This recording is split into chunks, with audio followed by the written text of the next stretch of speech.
Estamos hablando de C.S. Lewis, el autor de las Crónicas de Narnia,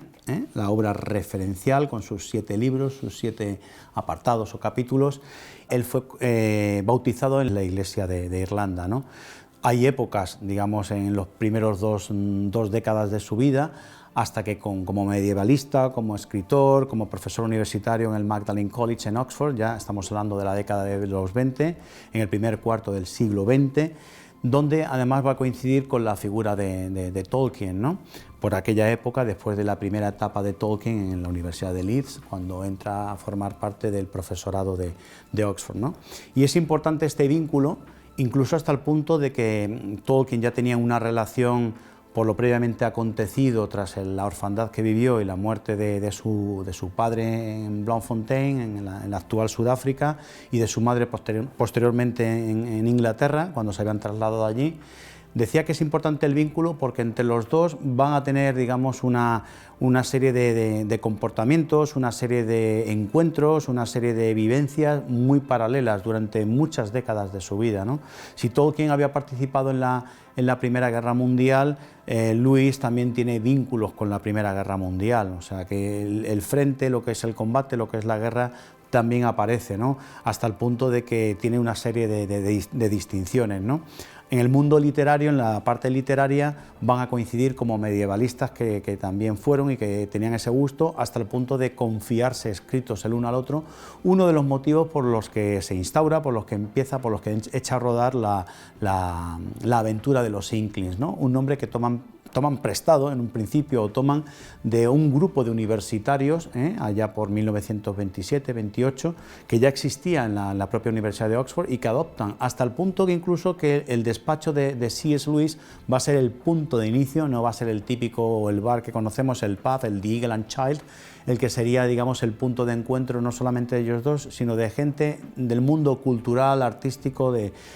aquella época de Oxford, comprendida entre la Primera y la Segunda Guerra Mundial. Insisto que tras la Segunda Guerra Mundial también continúan, incluso cambiando de escenario, ¿no? En aquel de Rabbit Corner que le llamaban, en el The Eagle and Child, aquella esquina que tenían asignada un día, que normalmente solía ser los martes, ¿no? Pues para hablar desde el mediodía y hasta que cerraban, hasta el last orders, los últimos pedidos, las últimas bebidas, estar hablando de literatura,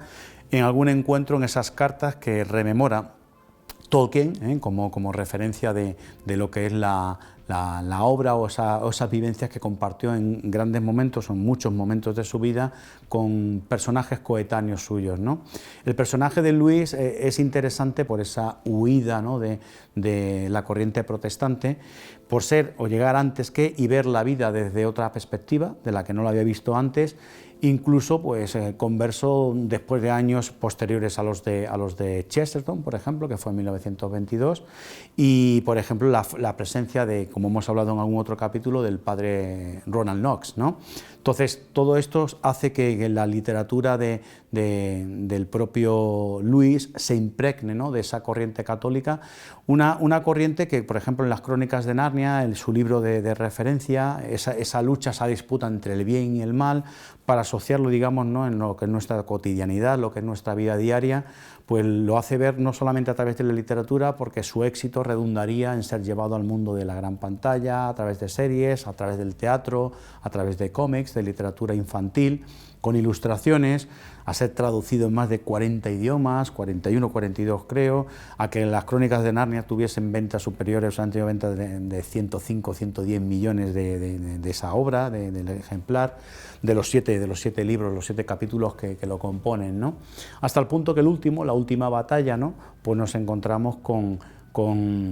esa idea, ¿no? esa mística, ¿no? Que podemos encontrar en esa avenida, en ese león que puede representar a Aslan, que puede representar la figura de Dios, ¿no? En esa distracción que supone que esos hermanos que son protagonistas, los hermanos Pevensey, Susan, que quede excluida de entrar en el mundo de Narnia, ¿no? Porque está a lo mejor pensando en cosas más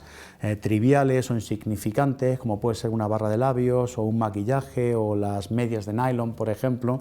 pues no le permiten entrar, ¿no?, en esa última batalla, ¿no?, para afrontar el reino de Dios, ¿no?, lo que es el reino de Narnia, ¿no?, esa tierra de Narnia, a través de la figura, ¿no?, que representa, como decía anteriormente, el protagonismo del león, de Aslan, ¿no? Hasta muy entrada su vida, yo creo que ya son 58 años cuando se casa, su mujer fallece a los pocos años, él poco después, estuvo de casado muy poco tiempo,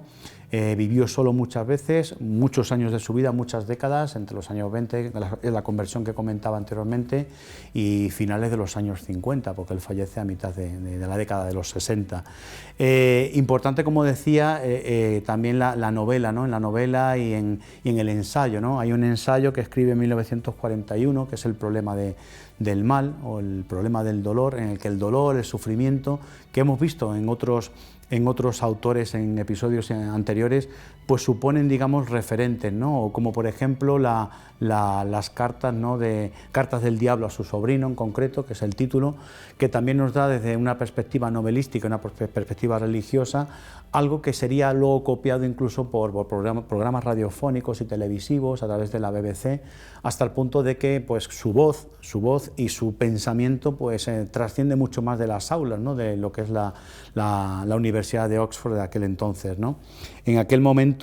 evidentemente se ve envuelta Inglaterra en una Segunda Guerra Mundial, allí con los aliados, y Lewis, al igual que Tolkien, tenían pues esos recuerdos, ¿no?, esas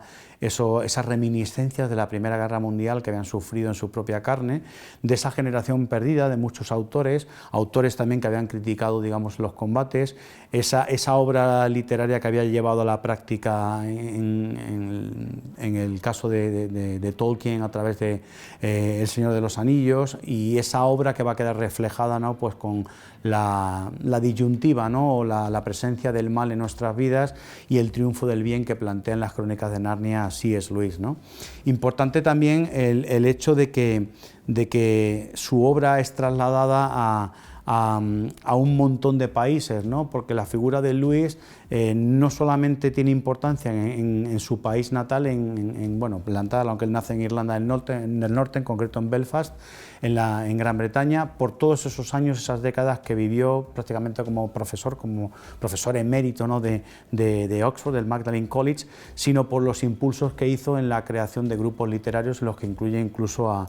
su hermano, ¿no?, porque no estaba viviendo una época Oxford, ¿no?, en el preámbulo de la Segunda Guerra Mundial, y no era el Oxford medievalista que él también conocía por sus estudios, por su faceta como profesor, sino también como habitante de la propia ciudad de Oxford, ¿no? C.S. Lewis muere posteriormente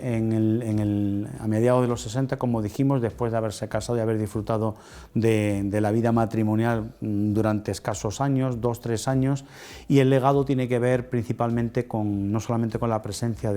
o la existencia, mejor dicho, de las Crónicas de Narnia, sino con ese ensayo, ¿no?, en el que también la figura del sufrimiento y del dolor, como también ha sido evidente en algún que otro